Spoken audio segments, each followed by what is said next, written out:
Hablamos del tema y para eso nos acompaña, ustedes ya lo ven aquí en el estudio, la ministra vocera de Gobierno, Camila Vallejo. Muchas gracias por estar con nosotros, buenas noches. Muchas gracias, Ramón, por la invitación y muy buenas noches a todos y a todas. Ministra, ¿en qué condición queda el programa de gobierno considerando que esta reforma es clave para poder financiarlo?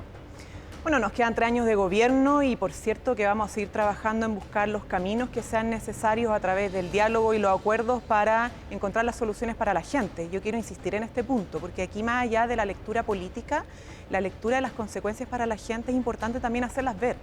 Porque la reforma tributaria, más allá de que uno podría señalar que técnicamente se podrían mejorar, etcétera, lo que buscaba por principio como idea matriz, que fue lo que se rechazó, la idea de legislar, cuando uno vota la idea de legislar, vota si es que está a favor o en contra de la idea matriz de un proyecto, respecto a lo que busca, ¿no? Y esta buscaba recaudar de los que más tenían para poder financiar el aumento de la PG1, las comisarías, ¿cierto? La reducción de los tiempos de la lista de espera, el aumento del per cápita en los consultorios, etcétera, etcétera, el tema de los cuidados. Y por lo tanto, aquí no hay una pérdida, una derrota para nosotros. Nosotros seguimos gobernando, somos ministros y ministras. De aprobarse la reforma tributaria, incluso teníamos que haber pagado más impuestos por esta reforma tributaria. Pero pierde la gente, ¿no? Porque hay pensionados que todavía están esperando el aumento de su PGU, ¿no? Y esta posibilidad de verla aumentada en un próximo año, por ejemplo, a finales de año, se posterga por el retraso, ¿cierto?, de una discusión tan importante. Pero nuestro programa de gobierno, insisto, tiene cuestiones fundamentales. Lo es la tributaria, es buscar las recaudaciones, lo es la reforma de pensiones, la reforma de salud, ¿cierto?, la estrategia nacional del litio, y vamos a seguir trabajando en esa dirección para tener un país que alcance el desarrollo tan esperado para nuestros compatriotas. Bueno, precisamente el gobierno asume que el rechazo implica esto, no poder presentar un proyecto de reforma tributaria en un año más. Pero existe una posibilidad, que es insistir ante el Senado, aunque, ya estaba explicado ahí en la nota, se requiere un quórum más alto. Ahora, en virtud de conseguir ese quórum más alto, ¿la moneda no está dispuesta a negociar con la derecha para que no haya que esperar un año? O sea, nosotros siempre hemos estado disponibles a dialogar y generar acuerdos con los sectores de la oposición. En la oposición está la derecha, están distintos sectores, no solamente la derecha, y eso ha sido parte del trabajo que hemos hecho y que hemos demostrado ser capaces de hacer. Y creo que es importante decir esto porque hechos más que palabras, ¿no?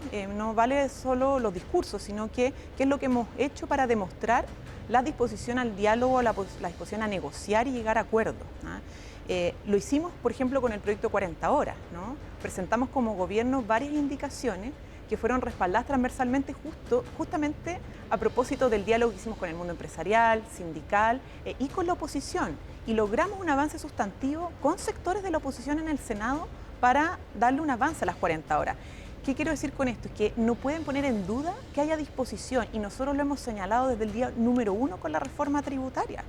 Lo reiteramos en nuestras declaraciones, se lo hicimos ver a los parlamentarios, el ministro Marcel, la ministra Analía Uriarte habló con todos y cada uno de los parlamentarios dando cuenta de aquello, pero además tuvimos 8 meses, me señalaba el ministro Marcel el día de hoy que no fueron 6, sino que 8 meses de debate legislativo, 90 indicaciones presentadas en la Comisión de Hacienda que recogían propuestas de la oposición. Pero la oposición dice que esas indicaciones no eran cuestiones sustanciales y que, no sé, si en ánimo del entendimiento, por ejemplo, el gobierno estaría dispuesto a cuestiones que son tal vez centrales en la reforma tributaria, como por ejemplo el impuesto a los grandes patrimonios, ceder en eso, ¿o eso es intransable, ministra? Es que nunca hemos hablado de intransable y por eso yo creo que es importante no solamente dar cuenta de los hechos que demuestran la disposición del gobierno a dialogar y establecer modificaciones a la reforma tributaria, sino que incluso luego de haberse votado la Comisión de Hacienda y aprobado la Comisión de Hacienda con el conjunto de indicaciones que ahí estaban,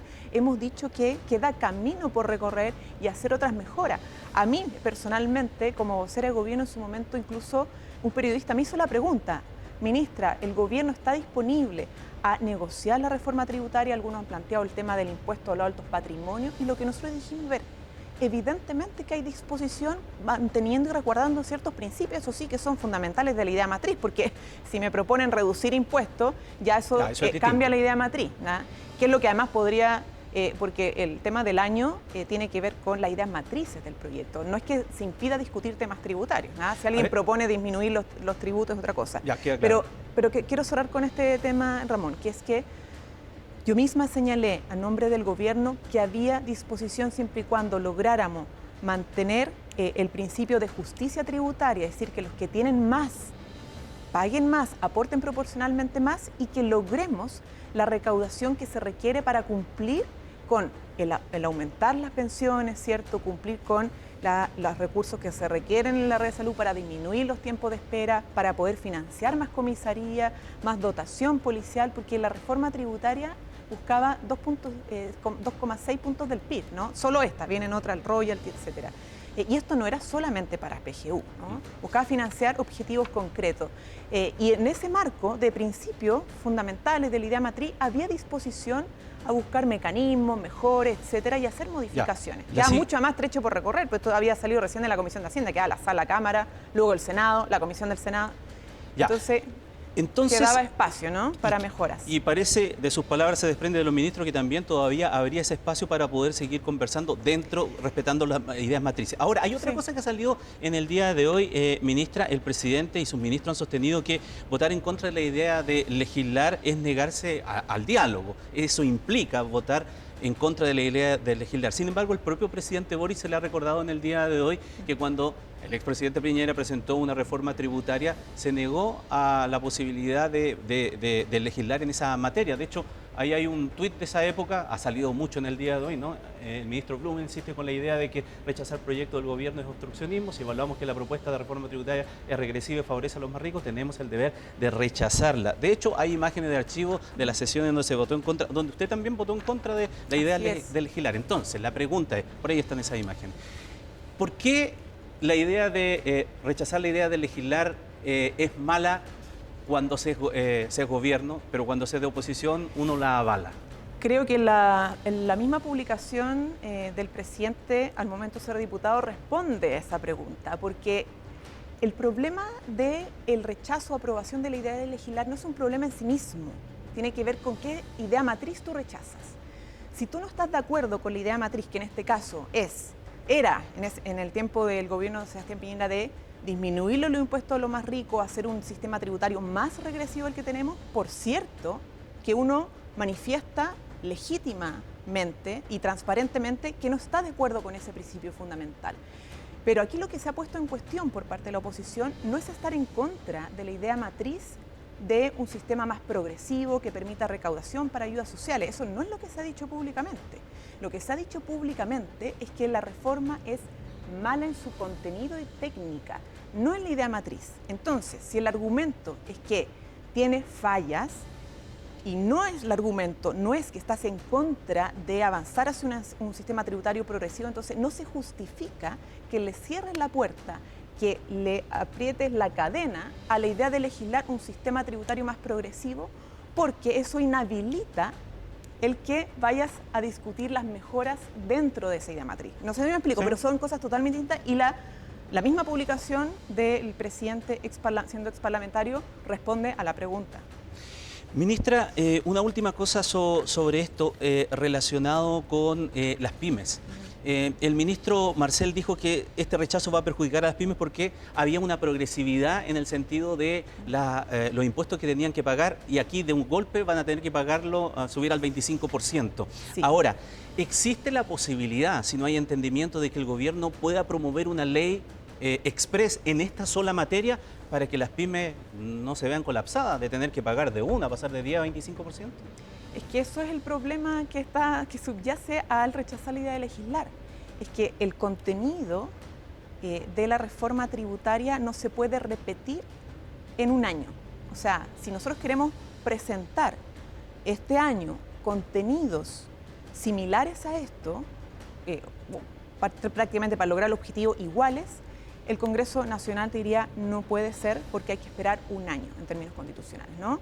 Y ese es el impedimento que se genera. Por lo tanto, sí, haber rechazado la idea de legislar la reforma tributaria es una muy mala noticia para las pymes, ¿ya? Porque se les va a tener que subir, lamentablemente, producto de la reforma tributaria del gobierno anterior, este año, ¿y no hay un camino paralelo? De 10 a 25% del impuesto a la renta a las pymes. ¿Y no hay un camino paralelo, express? Es que todos los caminos, las alternativas para lograr evitar que esto sea lo antes posible un impacto negativo para la gente o una postergación de los avances en su calidad de vida, es lo que estamos explorando, ¿no? Está la posibilidad de la insistencia, que requiere un quórum más alto, y estamos explorando también otras alternativas que no podemos, obviamente, hoy día confirmar nada porque requeremos también una conversación con el mismo presidente de la República, pero la disposición y el ánimo de este gobierno es no cerrarle las puertas a la posibilidad de mejorar la calidad de vida de las personas lo antes posible, ¿no?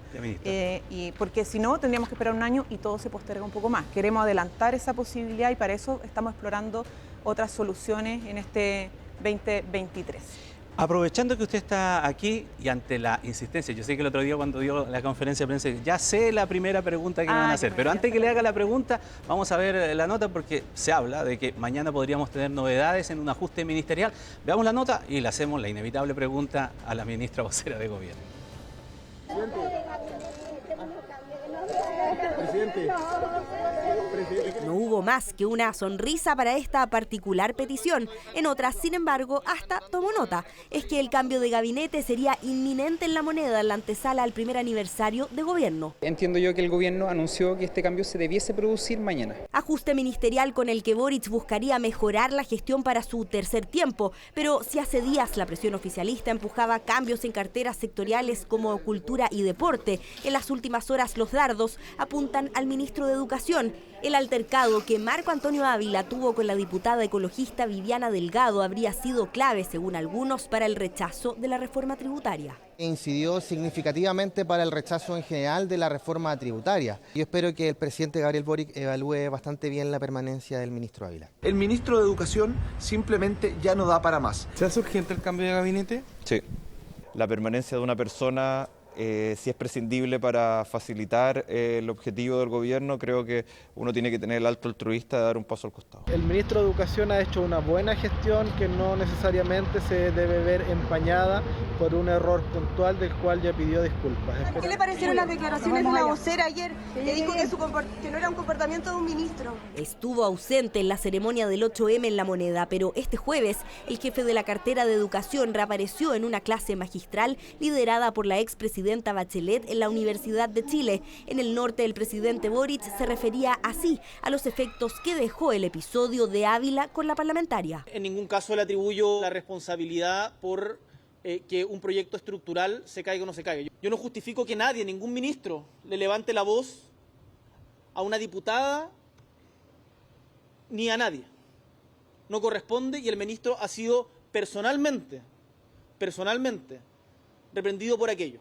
El mandatario llamó a tener proporcionalidad sobre las sanciones que se aplican ante un error. Consultado sobre su responsabilidad en la derrota del Ejecutivo, el ministro de Educación contestó así. Quienes le dijeron no a la reforma tributaria finalmente no le dicen no a un gobierno, no le dicen no a un ministro, no le dicen nada, no le dicen no más que a la ciudadanía. ¿Hay que se agrandó la situación también, que hubo una intención detrás de eso?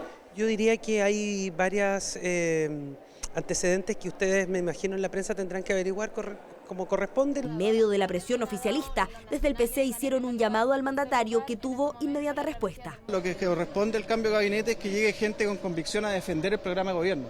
Y yo creo que eso es fundamental. Acá no podemos caer en el chantaje de la derecha ni de las negociaciones espurias que muchas veces terminan con las demandas ciudadanas bajo la mesa. Yo no veo a nadie que no esté defendiendo hoy día el programa de gobierno. Y el programa de gobierno además se va ajustando según las necesidades de la gente. Cambio de gabinete que se produciría luego de uno de los golpes más duros para el gobierno en el Congreso, con la expectativa de dar un nuevo aire a la administración Boric.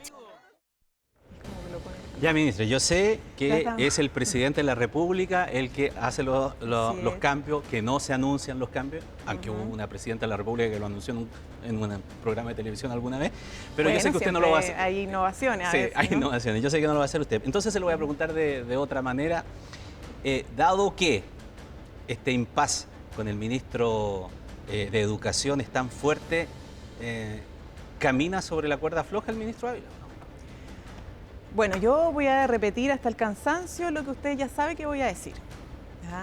No me corresponde a mí hacer esa evaluación, le corresponde al presidente de la República hacer la evaluación de su equipo, particularmente de los ministros, ministras, subsecretarios, subsecretarias, y es el presidente de la República quien determina los tiempos y la forma de esos ajustes o cambios de gabinete, de acuerdo a lo que además el presidente, y en esto sí yo quiero plantear el tema de fondo, ¿no? Que es lo que ha establecido, que siempre lo que está pensando el presidente a la hora de definir políticas públicas, definir priorizaciones o definir cambios en los equipos tiene que ver con cómo generar las mejores capacidades y la mejor gestión para responder ante la ciudadanía, que eso es lo central. Nosotros estamos aquí por algo y no nos podemos olvidar las razones en las por qué estamos, ¿cierto? No tiene que ver con la persona, no es una cuestión personalista, es una cuestión de función pública y de misión y un compromiso político.